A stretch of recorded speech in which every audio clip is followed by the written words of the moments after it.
to get something to eat first. I always have to eat first. So I was coming through and I stopped in Odessa, Texas. Anybody know where Odessa, Texas is? Okay, yeah, Odessa, you know, my hands, you know. Okay, I get it, all right? Okay, but I stopped in Odessa, Texas, and I went to this place, the Music City Mall, and inside the Music City Mall, they had this buffet place. Anybody ever heard of Furr's Cafeteria? You ever heard of that? It's a buffet place, right? And I went inside, it's not a self-serve, they have servers that still serve. It's one of them old-fashioned ones, right? And I walk in to the place, right? I'm looking around, and the lady behind the counter, the server, she sees me come in, and she goes, "Oh my God! Oh my God! Hello! Welcome! Come on in! I'm gonna be your server today!" I was like, okay, cool, you know? She said, "Oh my God! I can't believe you're here!" What do you mean you can't believe I was here? I didn't call to make a reservation or nothing, right? She goes, no. She said, come on up. Take a look what we have. I can be your server, okay? Tell me what you like. Tell me what you want. So I'm looking over the first thing they come to, and the first entrees they had were the meat selections, right? And they had like pot roast, they had, I think it was like meatloaf, they had brisket, and they had fried chicken. And I'm looking at the brisket, and the brisket looked kind of good, so I was gonna have the brisket, right? So before I could point, tell her that's what I wanted, she goes, oh, no. I know what you like. Look at here. I got the fried chicken for you. Well, I didn't think anything about it, right? I thought maybe she was telling me one that's better than some of the other items that we have. So she was giving me a little heads up, right? So I didn't think anything about it, right? So we moved on down the line, and the next thing we come to were some of the side items that they had, right? They had macaroni and cheese, they had mashed potatoes and gravy, they had green beans, and to my surprise, in Odessa, Texas, at Midland Park Mall, they had collard greens. Y'all know what it is? Oh my God, I mean, I see a lot of white people in the audience. I don't know if y'all know what that is or not. And I'm from the South, right? My mom's from Louisiana. I have never had anybody else's collard greens, but my mama's collard greens, right? So of course, with my chicken, I thought, okay, I'll be on the safe side. I'm gonna have a macaroni and cheese. So I started to point, that's what I wanted, but before I could do that, she said, oh no, I know what you like, Look at here, we got the collard greens for you. I'm like, okay, fine, no big deal. It's a buffet. If I don't like it, I can scrape it off my plate, come back and get what I want, right? No big deal. So we move on down the aisle. Next thing we come to with the bread items, right? They have white bread, they have rolls, they have wheat bread. You know, it's hard keeping this figure the way I do, so I'm trying to eat healthy, right? So I was going to have the wheat bread. So when I pointed to watch what I wanted, she reaches up underneath the counter. She goes, oh no, look what I got for you. It's special. I got the cornbread for you.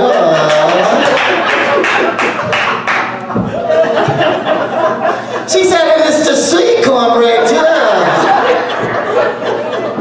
Well, at that particular moment, I just realized what she was doing, right? She was putting stuff on my plate that she thought us black people like to eat. So I got a little upset, I was a little mad. So I didn't think, I was frustrated. We moved on down the aisle, and of course the next thing we come to were the fruit items. Yeah. You can imagine what she thought I wanted, right? So I looked at her and said, hey, no, wait, no. I said, tell you what, give me the strawberries and the bananas. Y'all, she looked at me like I hurt her feelings. She looked at me, she goes,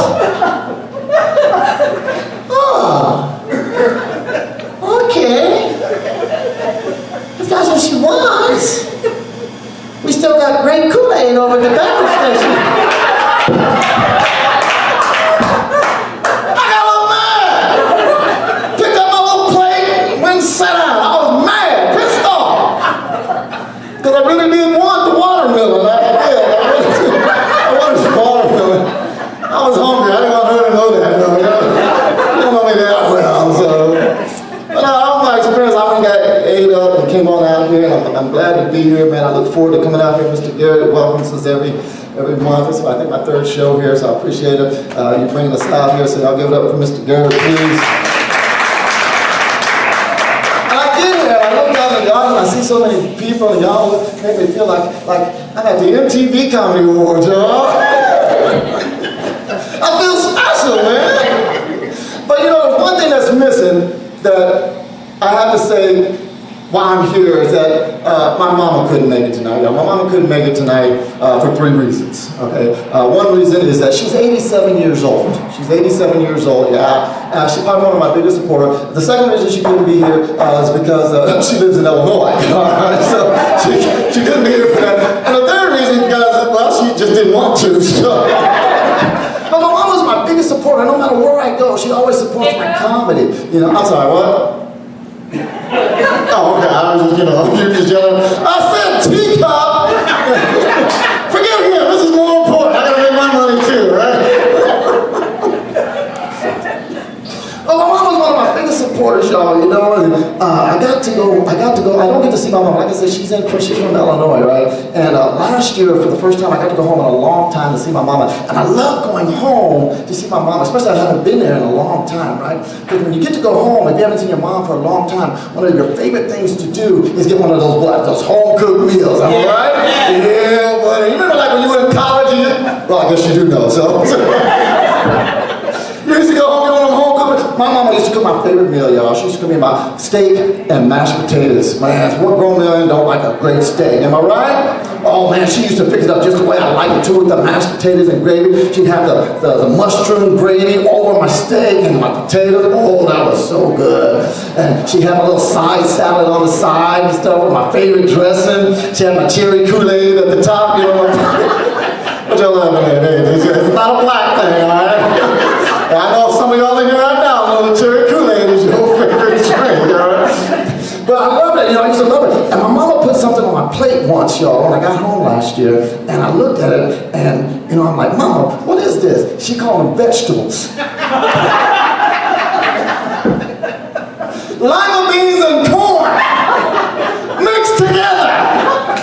I said, Mama, what is this? Lima beans and corn?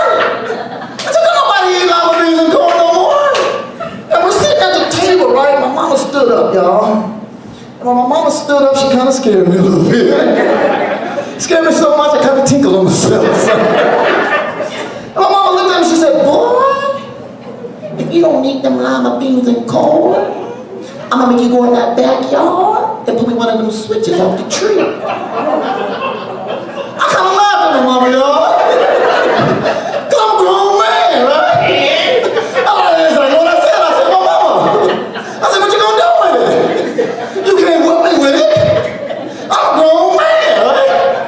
Well, y'all, my mama reached down and she was wearing this belt, y'all. And she whipped that belt up like she was a samurai warrior, right? And she held it in 2 hands. She said, what you say, boy?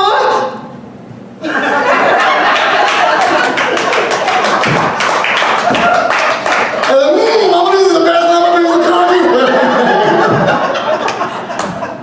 But I love my mama, man. Like I said, she's always been one of my biggest supporters. I mean, even when I was a little kid, you know, she used to support me no matter what we did. I remember when we was in 6th grade, I was in kindergarten rather, and y'all ever have, back in school, you used to have those little school programs, like for the holidays, like Christmas, Thanksgiving, stuff like that. Your classroom would throw a little program. Well, we were doing a little program one year, right? And it was for Thanksgiving, and my teacher wanted to do a Thanksgiving program. So she was signing parts to all the kids in the classroom. And she was like, okay, who's gonna be the pilgrim? And I raised my hand, oh, I'm gonna be the pilgrim, I wanna be the pilgrim. And my teacher said, oh, Michael, no, son, no, I'm sorry, baby. You can't be the pilgrim. I'm like, well, I can't be the pilgrim. I really didn't know why I couldn't be the pilgrim at the time. She said, we're gonna let Betty Sue and Billy Joe Bob be the pilgrim, okay? Well, you know what, as a little kid, we always have crushes on our teachers, didn't we? The little boys, my teacher said, how about you be a tree? I said, a tree? I don't want to be no tree.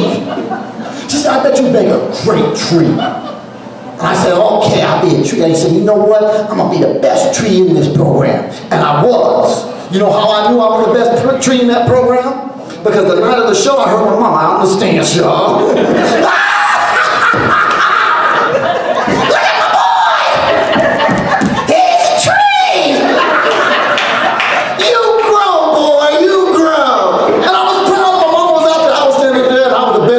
Tree out.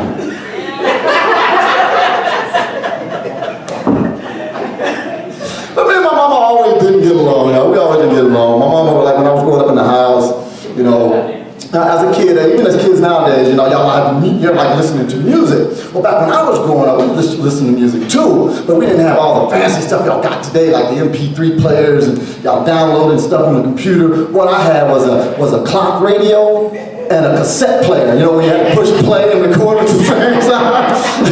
Some of y'all college students like, what the heck is that? Google it, you'll see what it is. But I had to use that where you put a cassette in a recorder and you hit play and record at the same time and you set it in front of the speaker of the radio, right? I remember one night was Sunday night, right? That's my favorite night was soul night back when I was growing up. 5 hours of soul night where they played nothing but soul music. And it was one song I was waiting for the whole night. I couldn't wait to have that my favorite song. So when I did it, I could walk around with my Walkman the next day and say, what's a Walkman? I know, right? So, and I waited all night, 5 hours, 4 hours, and 45 minutes had gone by. And my song finally came on. I was ready. Hit the play and record button at the same time. It was on. I was dancing quietly because you can't make no noise when you go. I even took the goldfish out of the bowl because I didn't want to blow on bubbles. So I put it in on, and I'm listening like, and my mama walks in and goes, "Hey boy, you want some macaroni and cheese?" I was like, "Mama, boy, don't hush me in my house. You want some macaroni and cheese or not?" I'm like, "Mama, it's 11:45 at night. Who wants macaroni and cheese?" My mama looked at me and said, "What you say, boy?" I said, "Mama, you take your belt off." I used to tease my mama, I used to threaten her. "I'm gonna call the CPS on you." I was 9 years old, y'all. Mama said, "Oh, you gonna call the CPS on me, huh? Well, go ahead. I'll wait." "I'm not playing, Mama. I'm calling. You messed up my CD, my cassette." We didn't have CDs yet. So. She said, "Well, go ahead." I said, "Okay." We didn't have cell phones.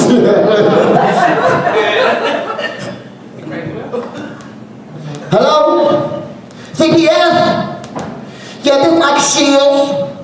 Yeah, I'd like to call and report my mama. How old am I? I'm 9. What did I do? I didn't do nothing. She just went crazy. What nationality is she? She's a strong black woman. Hello? Hello? She gonna kill